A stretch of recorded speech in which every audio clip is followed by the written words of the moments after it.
S. Verma Gauss law का numerical 10.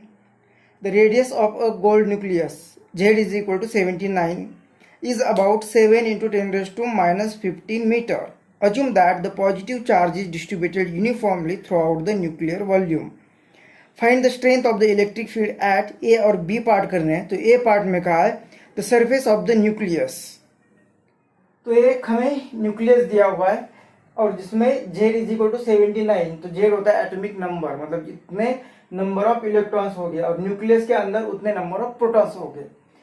तो ये Z इज इक्वल टू 79 दिया हुआ है और इस न्यूक्लियस की radius 7 into 10 raise to minus 15 metre.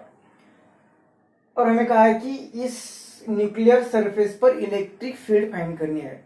तो इलेक्ट्रिक फील्ड और ये पॉजिटिव चार्ज डिस्ट्रीब्यूट हुआ है, मतलब ये चार्ज दिया हुआ है इलेक्ट्रिक फील्ड. हम यहाँ पे गॉस लॉ यूज कर सकते हैं to find electric field.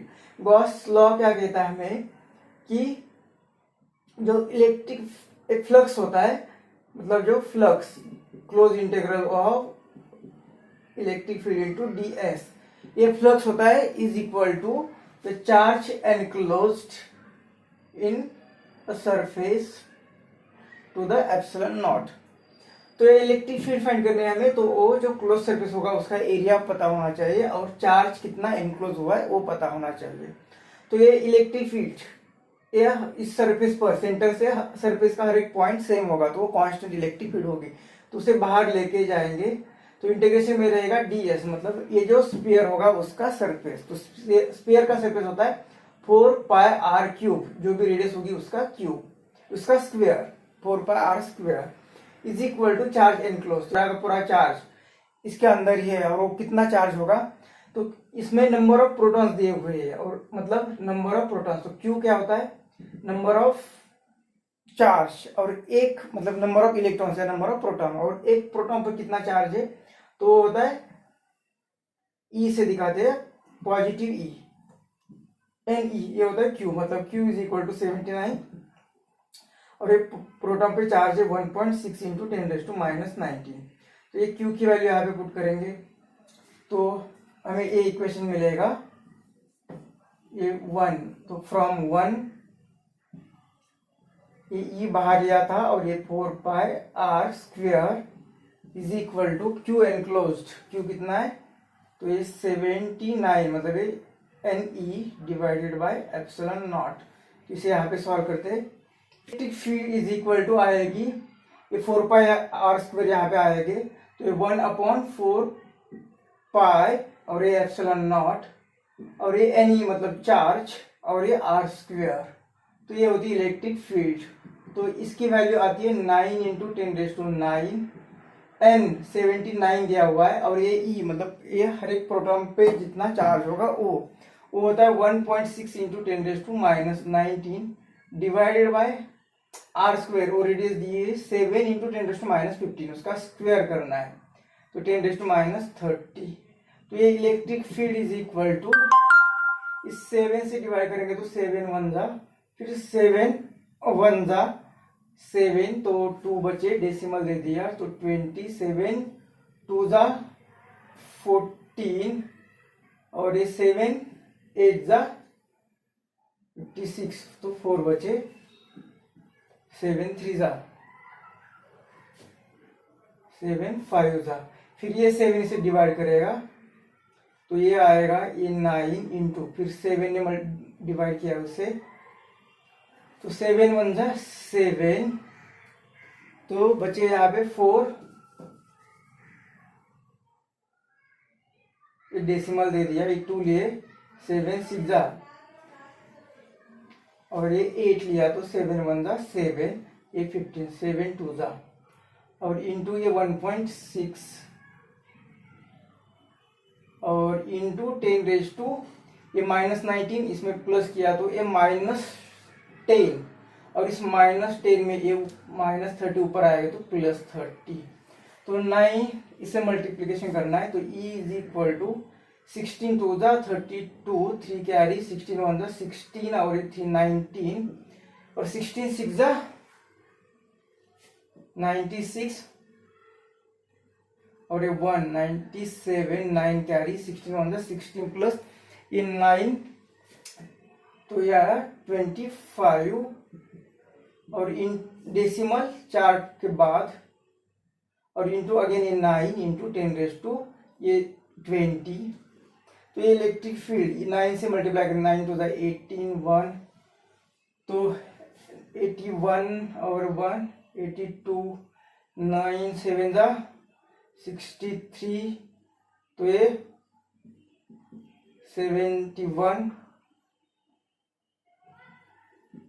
9 5 the 45 और 7 52 और 9 टू द 18 और 4 के बाद decimal into 10 is equal to 2.32 into 10 ये डेसिमल इस साइड में शिफ्ट किया तो ये आएगा 21 और यूनिट न्यूटन पर कूलम। में कहा है कि at the middle point of radius, मतलब इलेक्ट्रिक फील्ड फाइंड करनी है at the middle point of the radius, और उसके साथ इंफॉर्मेशन दी है remembering that gold is a conductor, is it justified to assume that the positive charge is uniformly distributed over the entire volume of the nucleus and does not come to the outer surface. तो last में जो कहा है कि वो nucleus के अंदर ही charge रहेगा, तो ये न्यूक्लियर फोर्स जब पढ़ेंगे तो उतना बड़ा ज़्यादा स्ट्रॉन्ग फोर्स होता है कि ये जो सभी पॉजिटिव चार्जेस यहाँ पे फोर्स ऑफ रिपल्शन होगा तभी सभी चार्जेस न्यूक्लियस के अंदर ही रहेंगे, उसके बाहर नहीं आएंगे। जैसे कि कंडक्टर में फ्री इलेक्ट्रॉन्स होते हैं, तो इलेक्ट्रॉन्स आउटर मोस्ट इलेक्ट्रॉन जो होते हैं वो फ्री इलेक्ट्रॉन्स होते हैं, तो एक जगह से दूसरी जगह पे जा सकते हैं। लेकिन ये न्यूक्लियस में जितना चार्ज रहेगा वो उतना ही रहेगा, वो चार्जेस बाहर नहीं आएंगे। यहाँ पे बहुत ही स्ट्रॉन्ग न्यूक्लियर फोर्स होता है। तो इज इट जस्टिफाइड कहा था तो वो सभी पॉजिटिव चार्ज न्यूक्लियस के अंदर ही रहेगा। अब हमें क्वेश्चन करना है कि ये जो न्यूक्लियस दिया है उसके r/2 डिस्टेंस पर कितनी इलेक्ट्रिक फील्ड होगी, ये फाइंड करना है। तो फिर से यहाँ पे इलेक्ट्रिक फील्ड फाइंड करने चार्ज दिए हुए तो हमें गॉस लॉ यूज करना है। तो गॉस लॉ के अकॉर्डिंगली क्लोज इंटीग्रल हो E.ds is equal to charge enclose divided by epsilon naught. अब हर एक डिस्टेंस यहाँ पे जो अब जहाँ पे हमें इलेक्ट्रिक फील्ड फाइंड करनी है r/2 डिस्टेंस पर, तो वहां पे हमें उसके अंदर कुछ चार्ज लेना पड़ेगा, मतलब गॉसियन सरफेस लेना पड़ेगा। मतलब इस पॉइंट से जाने वाला एक सरफेस हमें निकालना पड़ेगा और वो सिमेट्री सरफेस होगा। तो इस तरह से एक गॉसियन सरफेस निकालेंगे और उसके अंदर जो चार्ज होगा वो चार्ज होगा एनक्लोज्ड चार्ज, और उसके कारण यहाँ पे इलेक्ट्रिक फील्ड कितनी होगी r/2 डिस्टेंस पर सेंटर से, वो हमें फाइंड करना है। तो एनक्लोज चार्ज फाइंड करना है। तो चार्ज एनक्लोज्ड ये पहले ए पार्ट का ये पार्ट है। तो चार्ज एनक्लोज्ड क्या होगा, अगर हमें यूनिट वॉल्यूम पर चार्ज पता है, मतलब चार्ज पर यूनिट वॉल्यूम, तो हम यूनिट वॉल्यूम पर जितना चार्ज है अगर ये पता है तो इंटू करेंगे जो वॉल्यूम पर हमें चार्ज फाइंड करना है वो वॉल्यूम। तो चार्ज पर यूनिट वॉल्यूम मतलब ये होती है डेंसिटी, ये होती है डेंसिटी, और ये v डैश जो वॉल्यूम हमें लेना है वो वॉल्यूम। अब डेंसिटी मतलब charge per unit volume, total charge कितना है तो वो लिखा था हमने Ne, टोटल चार्ज Ne ये वाला, तो ये आएगा Ne टोटल चार्ज। वॉल्यूम 4/3 पाई r³, ये टोटल वॉल्यूम, क्योंकि टोटल चार्ज ये टोटल वॉल्यूम पर डिवाइड है और टोटल वॉल्यूम की रेडियस ये होगी जो हमने यहाँ पे स्मॉल r से दिखाई, तो यहाँ पे भी स्मॉल r लेते, स्मॉल r³ टोटल वॉल्यूम। अब कितने वॉल्यूम का चार्ज हमें फाइंड करना है, तो ये वॉल्यूम जिसकी रेडियस होगी r/2, तो इसका वॉल्यूम तो 4/3 पाई r³, कौन सा r, तो ये रेडियस अपॉन 2, इतनी रेडियस इसका क्यूब। तो ये क्या आएगा, charge enclosed is equal to ये 4/3 पाई, ये r³ और यहाँ पे भी r³ है, तो ये आएगा Ne डिवाइडेड बाय यहाँ पे ये 2 का क्यूब और ये 2 डिनोमिनेटर पे मतलब ये 8, इतना चार्ज आएगा। मतलब पहला जो चार्ज है, पहला चार्ज उसके 8 टाइम्स, 8th पार्ट, इतना चार्ज आएगा, मतलब ये हो गया। और तो इस इक्वेशन में पुट करेंगे तो ये कितना है, ई कांस्टेंट तो बाहर लेंगे। अब enclosed over d s is equal to q, q enclosed मतलब ये क्यू अपॉन 8 और ये एप्सिलॉन नॉट। तो ये डी एस कितना, तो ये क्लोज सरफेस, ये जो हमें स्फीयर चाहिए नया है उसका क्लोज सरफेस, तो ये लिख देते। तो ये ई क्लोज डी एस मतलब उसका सरफेस 4 पाई आर क्यूब, कौन सा आर क्यूब, तो आर बाई 2 रेडियस है, आर बाई 2 रेडियस है उसका cube, is equal to q enclosed मतलब total charge upon 8 epsilon naught. अब ये इलेक्ट्रिक फील्ड फाइंड करनी है तो ये इसे यहाँ पे लेते हैं, तो ये क्यू और ये 4 पाई ए एप्सिलॉन नॉट और ये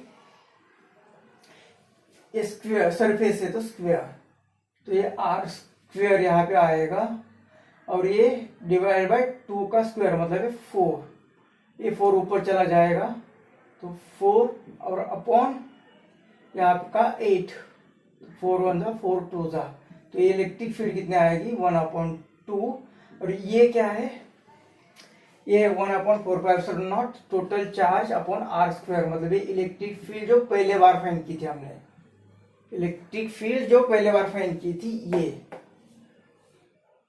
1/4 पाई एप्सिलॉन नॉट, ये क्यू ये यानी मतलब ये चार्ज है क्यू और ये आर स्क्वायर, यहाँ पे कैपिटल लिखा है सिर्फ ये स्मॉल आर स्क्वायर। तो ये पहली इलेक्ट्रिक फील्ड जो सरफेस पर होगी ओ, तो ये electric field is equal to 1/2 into, इसका आंसर हमने ऑलरेडी इसमें फाइंड कर किया है, तो वैल्यू पुट करके हम आंसर फाइंड कर सकते हैं, लेकिन ये पार्ट में ऑलरेडी किया है तो ये डायरेक्ट वैल्यू यहाँ पे ले लेते हैं इंटू 10⁻21। तो ये इलेक्ट्रिक फील्ड आएगी 116 इंटू 10⁻21 न्यूटन पर कूलम।